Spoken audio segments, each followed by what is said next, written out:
Shalom, hari ini kita akan renungkan kitab Yesaya pasal 27. Teksnya ayat 1 sampai 13 dan saya sudah bagi 3 paragraf. Paragraf yang pertama, ayat 1 sampai 5. Tuhan akan melaksanakan hukuman dengan pedangnya dan keras, besar dan kuat atas Lewiatan. Dan ia akan menjadi penjaga kebun anggurnya. Paragraf yang kedua ayat 6 sampai 11.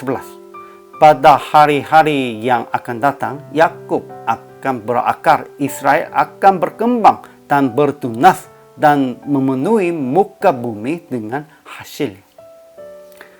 Paragraf yang ketiga ayat 12 sampai 13. Pada waktu itu akan datang mereka yang hilang di tanah Asyur serta mereka yang terbuang ke tanah Mesir untuk sujud menyembah kepada Tuhan di gunung yang kudus di Yerusalem.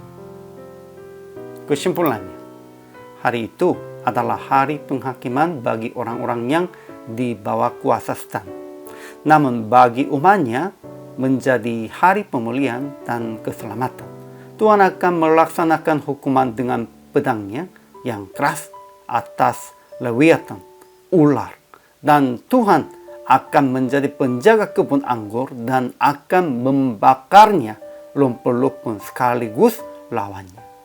Ketika jaga kebun anggur itu, siapapun tidak bisa melawan mereka yang dalam kebun anggur itu. Dan mereka akan berhasil melimpah-limpah. Kemudian Tuhan akan mengumpulkan segala orang Israel dan orang-orang sisa ke Yerusalem dari sungai Efrat sampai sungai Mesir dan dari tanah Asyur sampai tanah Mesir. Mereka akan sujud menyembah kepada Tuhan di gunung yang kudus. Itulah Yerusalem dan Sion. Ajaran tentang Allah. Pertama, Tuhan akan melaksanakan hukuman dengan pedangnya yang keras, besar, dan kuat atas Lewiatan, ular. Kedua, Tuhan penjaganya setiap saat ia menyelaminya, supaya jangan orang mengganggunya. Siang malam ia menjaganya. Ketiga, Tuhan akan mengirik mulai dari sungai Efrat sampai sungai Mesir, dan kamu ini akan dikumpulkan saat demi satu.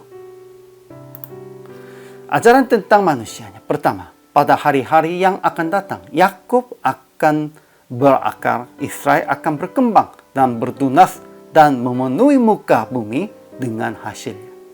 Kedua, akan dihapuskan kesalahan Yakub dan inilah buahnya kalau ia menjauhkan dosanya. Ia akan membuat segala batu mezbah seperti batu-batu kapur yang dipecah-pecahkan sehingga tiada lagi tiang-tiang berhala dan pedupaan-pedupaan yang tinggal berdiri. Ketiga, akan datang mereka yang hilang di tanah Asyur serta mereka yang terbuang ke tanah Mesir untuk sujud menyembah kepada Tuhan di gunung yang kudus di Yerusalem. Aplikasinya, pertama, berakar hanya di dalam Tuhan dengan akal budinya pasti akan berkembang dan bertunas dan menemui muka bumi dengan hasilnya. Kedua, menghapuskan kesalahan sesama dengan hati ampun. Ketiga, mengajak teman-teman yang tidak rajin ibadah dan sudah lama tidak beribadah. Kemudian beribadah kepada Tuhan dengan mereka.